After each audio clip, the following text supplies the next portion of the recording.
بسم الله الرحمن الرحيم. سورة آل عمران رکوع نمبر 17. أعوذ بالله من الشيطان الرجيم. بسم الله الرحمن الرحيم. يا أيها الذين آمنوا إيها کسان چې ایمان مراوړی دی لا تکونو کالذین کفروا مکیږئ تاسو په شان د هغه کسانو چې کافران شوي دي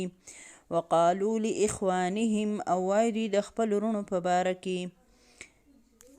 اذا ضربوا في الارض هر کله چې دوی ووتل په سفر په ځمکه کې او کانو غزن او یا دوی و غذا کوونکي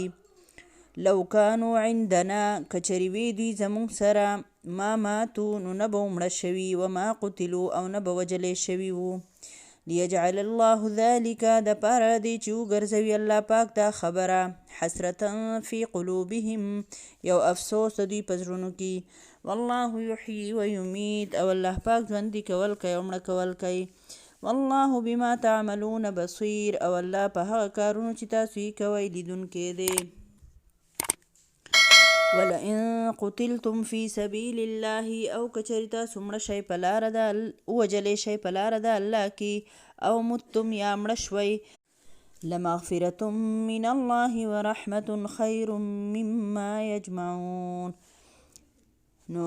خامخا مغفرت د الله د طرف نه او رحمت د الله بهتره دی د هغه څیزونو نه چې تاسو چې دا خلک جمع کوئ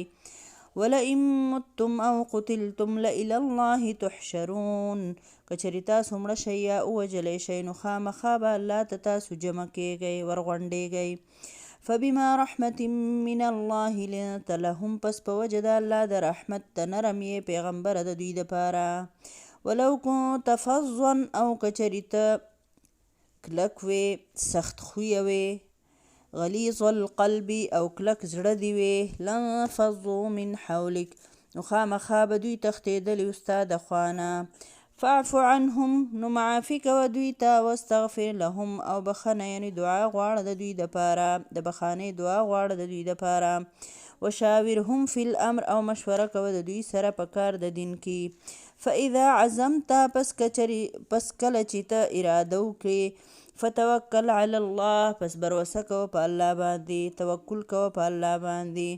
ان الله یحب المتوکلین بېشکه الله خوښوي بروسه کوونکي خلک چې په الله بروسه کوي ان ینصرکم الله فلا غالب لکم کچری امدادو کې ستاسو سره الله پاک نو نشته څو غالب راتلونکی په تاسو باندې و ان یخذلکم کچری تاسو الله پاک پریدي فما ذا الذي ینصرکم من بعده پس څوک دی هغه کس چې امداد به وکړي ستاسو سره وروسته د الله نه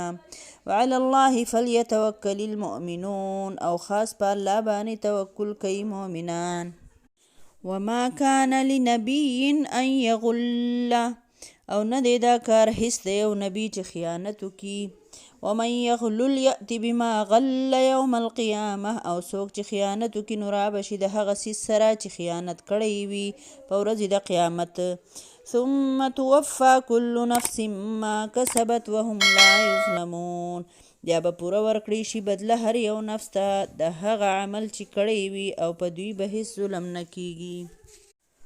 افمن اتبع رضوان الله آیا نو هغه څوک چې پیروي وکړل د الله د رضا کمن باء بسخط من الله ومأواه جهنم کیدی شي په شان د هغه چا چې ګیر شو په غضب کې د الله د طرف نه او زید د دوزخ دی و بئس المصیر او ډیر بد زید د ورتلو هم درجات عند الله د دوی لوی درجې دي په نزد د الله والله بصیر بما یعملون او الله پاک لیدونکی دی په هغه عملونه چې دوی کوي لقد من الله على المؤمنین یقینا الله احسان کړی په مؤمنانو باندې اذ بعث فیهم رسولا من انفسهم هر کله چې راولېږو الله په دوی کې یو رسول د دوی د خپل قوم نه د دوی د ځانونو نه یعنی د دوی د قوم نه یتلو علیهم آیاته چې لولي په دوی باندې آیتونه د الله ویزکیهم او پاک کوي دوی ویعلمهم الکتاب او تعلیم ورکوي دوی ته د کتاب والحکمه او د حکمت یعنی د پوهې وان كانوا من قبل او حالانکه و دوی مخکې د دې نه لفي ضلال مبین خامخا په ګمراهۍ ښکاره کې اولما اصابتکم مصیبة آیا هر کله چې ورسېدو تاسو ته څه مصیبت قد یقینا اصبتم مثلیها رسولی و تاسو یقینا رسولی و تاسو دو چند دینا یعنی کافرو ته قلتم نو بیا وایې تاسو انا هذا چې دا د کم طرف نه راغی دا غم ولې راغی قل ورته ووایه هو من عند انفسکم دا د طرفه د نفسونو ستاسو نه دی ان الله على كل شيء قدیر بېشک الله خو په هر څیز باندې قادر دی وما اصابکم یوم التقى الجمعان او هغه څه چې در ورسېدل تاسو ته په هغه ورځ چې مخامخ شولې دوه ډلې فبإذن الله نو په حکم د الله سره در رسېدلې و ده وليعلم المؤمنین او د پاره دی چې معلوم کی مؤمنان وليعلم الذين او د پاره دی چې معلوم کی هغه کسان یعنی ظاهر کی هغه کسان نافقو چې منافقت کړي دی وقیل لهم تعالوا او ویلی شو دوی ته چې راشئ قاتلو فی سبیل الله جنگ وکئ په لاره د الله کې او ادفعوا یا دفاع وکئ حفاظت وکئ قالوا نو ویل دوی لو نعلم قتالا لاتبعناکم که مونږ ته علم وی د جنگ نو خامخا به مونږه پیروي کړې وې ستاسو هم للکفر یومئذ اقرب منهم للایمان دوی کفر ته په دغه ورځ ډېر نږدې وو په نسبت د دوی ایمان ته یقولون او وایي دوی بافواههم په خپلو خولو سره ما هغه خبره لیس فی قلوبهم چې په زړونو کې نه ده والله اعلم بما یکتمون او الله پوهه دی عالم دی په هغه خبرو چې دوی پټوي او الله ډېر ښه عالم دی په هغه خبرو چې دوی پټوي الذين قالوا لاخوانهم دا هغه خلق دی چې وویل دوی خپل ورونو ته وقعدوا او په خپله ناست وو لو اطاعونا کچری دوی زمون خبره منلی وی ما قتلوا نو نه به ووجلی شوي قل فادرؤوا عن انفسکم الموت ورته ووایه چې لرې کوئ تاسو د خپلو ځانونو نه مرګ ان کنتم صادقین کچری یی تاسو رښتیني ولا تحسبن الذين قتلوا في سبيل الله امواتا او مکوه ګمان په هغه کسانو چې وجلی شوي دي په لاره د الله کې چې دا مړه دي بل احیاء عند ربهم یرزقون بلکې ژوندي دي دوی د خپل رب سره دوی ته رزق ورکړی کیږي فرحین بما آتاهم الله من فضله خوشحاله دي په هغه څه چې ورکړي دي دوی له الله د خپل فضل نه ویستبشرون او دوی خوشحالیږي بالذین په هغه کسانو لم یلحقوا بهم چې لا نه دي رسېدلي دوی ته من خلفهم او وروستري د دوی نه الله خوف علیهم ولا هم یحزنون چې نشته د یره په دوی باندې او نه به دوی غمجن کیږي یستبشرون خوشحالی حاصلی دوی بنعمت من الله په نعمت سره د الله د طرف نه وفضل او په فضل سره وان الله لا یضيع اجر المؤمنین او بېشکه چې الله نه ضایع کوي اجر د مؤمنانو اوس په دې رکوع کې هم لا په جنگ احد باندې تبصره روانه ده ټیک شو ما تاسو ته ووایې که نه چې کله یو پروګرام وشي لکه دا یو لوی د الله تعالی د دین د غلبې دپاره مسلمانان راوتي وو نو دلته چې کمې کمزورۍ وي نو الله پاک هغه په نښه کړي ټیک شو کم چې ښه پهلو هغه هم الله پاک په نښه کړل چې دا کار ټیک شوی دی او دا کار غلط شوی دی اوس الله رب العالمین فرمایي چې په دې خبرو کې هیڅ حقیقت نشته حقیقت خدا دی چې د الله حکم خو څوک په زور نشي منی کولی که نه خو چې څوک په الله ایمان نه لري چې هغو به دا خبرې کوي چې زموږ تدبیر داسې و او که دا چل شوی وي او تلی نه وي غزاله نو مړ شوی به نه وي او که په مدینه کې وي جو نه به مړه شوي څنګه به نه مړه کېدې تا له چې کوم ځای مقرر شوی ته خو به هغې له تلې نو الله فرمایي دا دوی افسوسونه بس تش حسرت افسوس د دوی په زړونو کې نور هېڅ نشي کولی ژوند او مرګ خو د الله په لاس کې دی او الله فرمایي چې که تاسو د الله په لار کې ووجلی شوئ یا مړه شوئ، لکه که دشمن ونه وجلی خو چې د الله په لار کې ووتی او په دې لاره کې که تاله خپل مرګ هم راغی نو لمغفرة من الله و رحمت، د الله طرف نه بخښنه او مغفرت او رحمت ډېر بهتره دي. دا خلک چې څه جمع کوي د دنیا سامان، بنګلې، جامې، ګاډي، کالي، سره زر، سپین زر، پیسې، بینک جمع، پونجي، دا ټولو نه د الله بخښنه بهتره ده، ځکه چې دا په لاره د الله کې وتی وي که نه. الله فرمایي که مړه شوی او که تاسو ووجلی شوی، جمع کېدل خو الله ته دي که نه. بیا نبی صلی الله علیه وسلم ته الله فرمایي انتهایی نرم انسان. دا غشیشتونکو ځینې کسان چې راغلل تپوس تې وشو نو مختلف واړه واړه شان عذرونه یې پیش کول که نه، خو نبی صلی الله علیه وسلم انتهایی نرم انتهایی نرم. نو الله ته فرمایي دا د الله رحمت دی چې ته نرم پیدا کړی. که ستا دا زړه کلک وي او خوی دې سخت وي، دا صحابه به اوس ټول ستا نه خوا نه تښتېدلي. حقیقت ته دی که نه، خو د اخلاقو خبره چې خلک راجمع شوی که نه. چا سره څوک محبت کوي ځکه ورسره کوي چې هغه بنده نرمي، هر خبرې لکه هغه په زړه کې ورسره مینه وي او دا بل بنده خیرخواهي، دا صفتونه په نبي صلی الله علیه وسلم کې موجود وو. الله ورته فرمایي چې ته نرم دیله یې، که ته سخت وې دا به ستا د خوا نه تښتېدلي وو، نو دوی ته معافي کوه. سره د دې چې دومره کار دوی وکړو او هر څه لکه نبي صلی الله علیه وسلم په خپله څومره زخمي شو، مسلمانانو څومره نقصان اوچت کو، وجه څه وه؟ هغه غشیشتونکو خپل ځای پرېښودی و که نه. نو سوچ وکئ، الله رب العالمین ورته بیا هم فرمایي معافي وکړه دوی ته او بخانه دعا غواړه د الله نه چې الله ته یې معاف کړه. دوی نه پوهېدل، کمزوري ترې وشوه. وشاورهم فی الامر، او دې خبره ته سوچ وکړئ، بیا هم الله فرمایي په مشوره د کار د دین کې شریکوه، مشوره کې شریکوه. او چې بیا کله تاسو عزم وکړئ، اراده وکړئ، نو بیا په الله بروسه کوئ. الله متوکلین خوښوي چې څوک په الله بروسه کوي، هغه د الله خوښ دي. بیا الله رب العالمین فرمایي